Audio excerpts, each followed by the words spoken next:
dekat tapi tidak melekat. Banyak orang yang hidup dalam bayang-bayang kekristenan.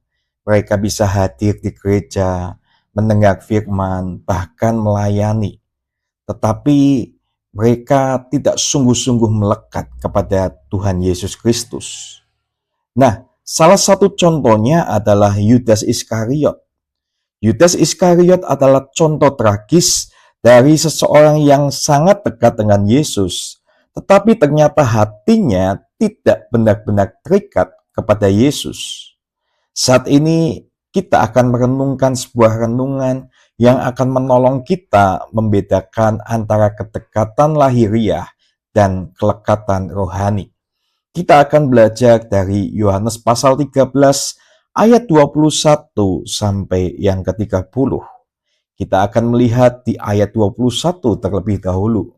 Setelah Yesus berkata demikian, ia sangat terharu, lalu bersaksi, sesungguhnya aku berkata kepadamu, seorang di antara kamu akan menyerahkan aku. Kalau kita melihat kata terharu di sini, di dalam bahasa aslinya itu menunjukkan sebuah pergolakan batin yang mendalam. Yesus sangat sedih dan tergoncang secara emosional karena ia tahu bahwa Yudas akan mengkhianatinya. Namun dia tetap membuka kesempatan bagi Yudas untuk bertobat. Nah, dari sini kita melihat bahwa kasih Kristus itu menyentuh bahkan kepada orang yang akan menyerahkannya. Dia bukan sekedar tahu masa depan, tetapi dia juga merasakan perihnya akan pengkhianatan itu. Nah, Tuhan itu tahu isi hati kita. Kita tidak bisa menipu Yesus dengan sikap luar kita yang kelihatan rohani. Nah, dia mengasihi kita dengan kasih yang sejati, tetapi dia juga menantikan pertobatan yang sejati atas hidup kita.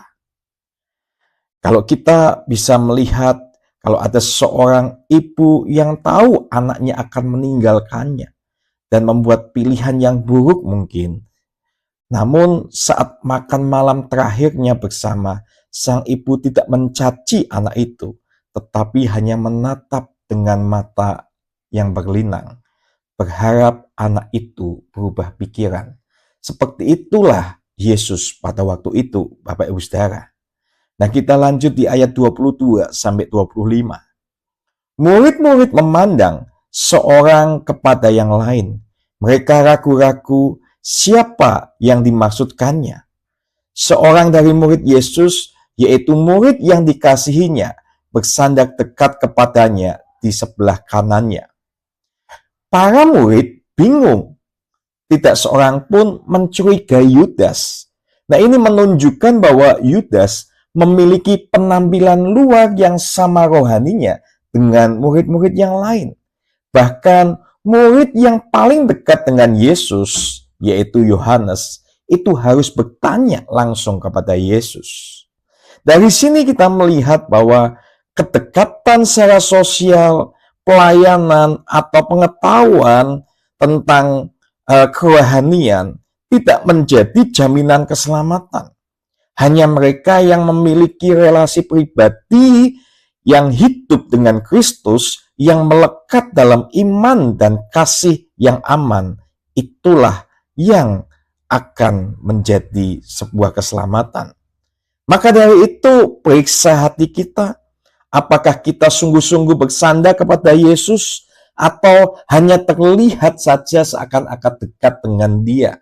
Seakan-akan kita kelihatan rohani, padahal hidup kita sebetulnya tidak dekat dengan Tuhan.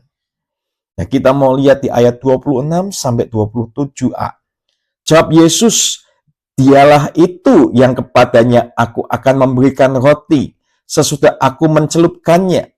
Sesudah mencelupkan roti itu, ia memberikannya kepada Yudas, anak Simon Iskariot.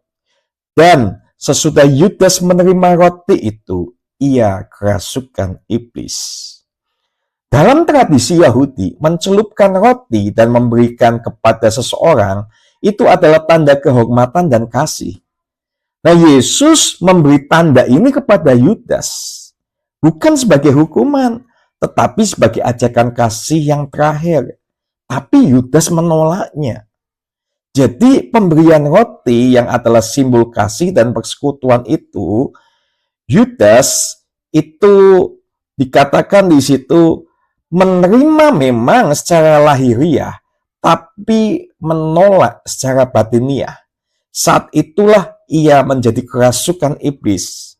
Mungkin secara fisik dia menerima roti itu, tetapi sebetulnya secara batin dia menolak roti kasih itu tuh yang Tuhan berikan. Nah, ia menyerahkan dirinya sepenuhnya kepada kehendak sang iblis atau si jahat itu.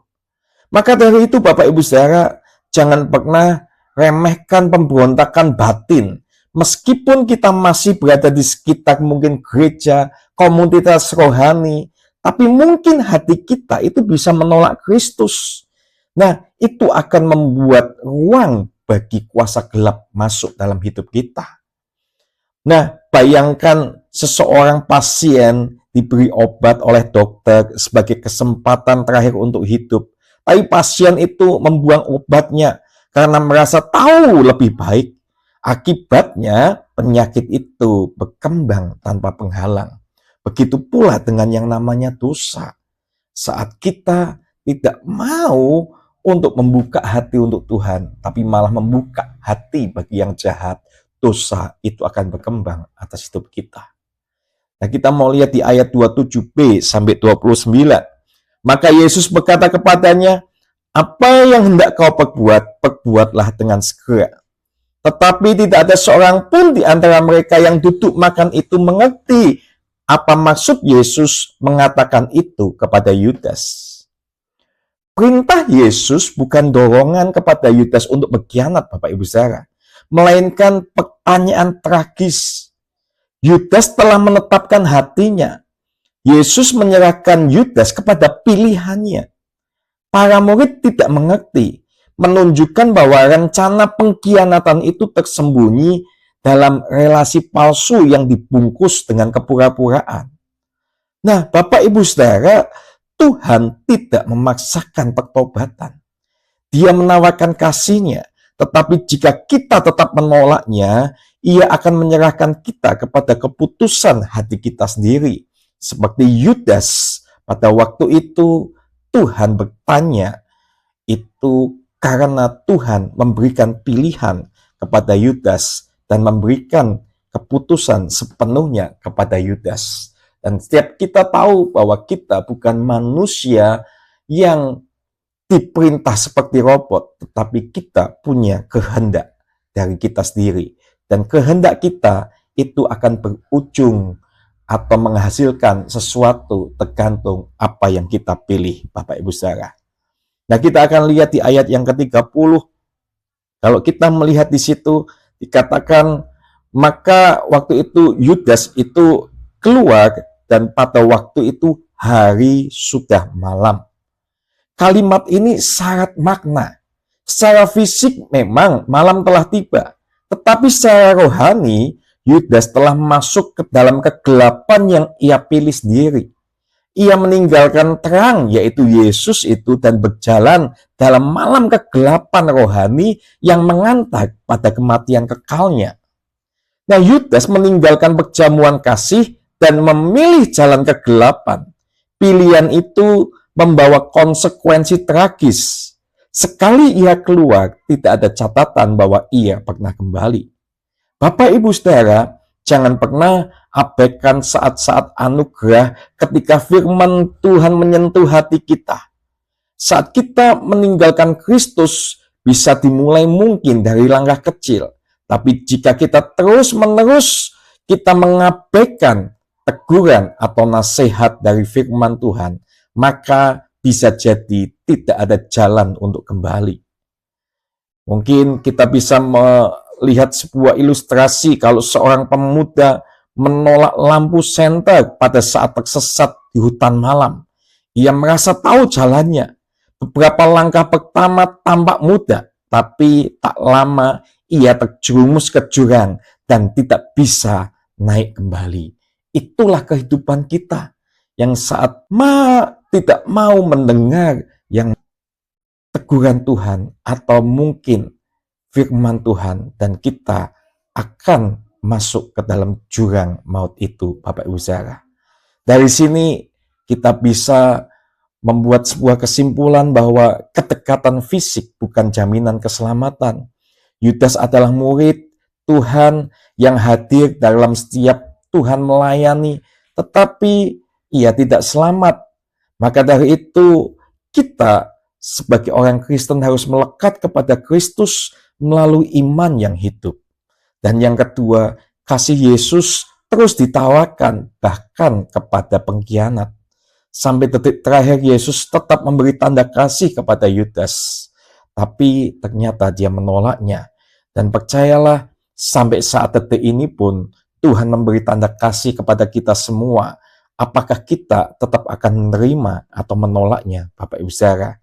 Dan yang ketiga, pilihan kita menentukan arah rohani kita. Jangan berjalan keluar menuju malam, Bapak Ibu Saudara. Datanglah kepada Kristus, sang terang dunia ini. Mari kita mau merefleksikan diri kita, apakah kita benar-benar mengasihi Yesus atau hanya tampak rohani di depan orang lain saja? Atau adakah dosa yang tersembunyi yang saat ini masih kita simpan? Lalu harusnya setiap kita sadar akan teguran Tuhan dan kita mau kembali kepada Dia, Bapak Ibu Saudara. Mari saat ini kita mau melekat kepada Tuhan, bukan hanya kelihatan dekat, tapi kita mau melekat benar-benar kepada Tuhan Yesus. Terima kasih, Tuhan Yesus memberkati.